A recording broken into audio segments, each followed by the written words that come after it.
কেউ একজন বলছিল পেটে ক্ষুধা নিয়ে ঘুমানো যায়, কিন্তু মন খারাপ নিয়ে ঘুমানো যায় না। এক সময় যখন এই কথাটা শুনছিলাম, হাইসাই উড়িয়ে দিছিলাম যে মন খারাপ কি এমন ব্যাপার যে রাতের ঘুম কেড়ে নেয়।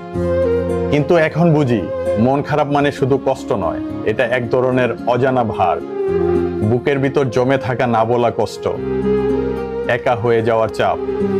পেটের ক্ষুধা একসময় ঘুমিয়ে পড়ে, কিন্তু মনের ক্ষুধা সারা রাত জেগে থাকে।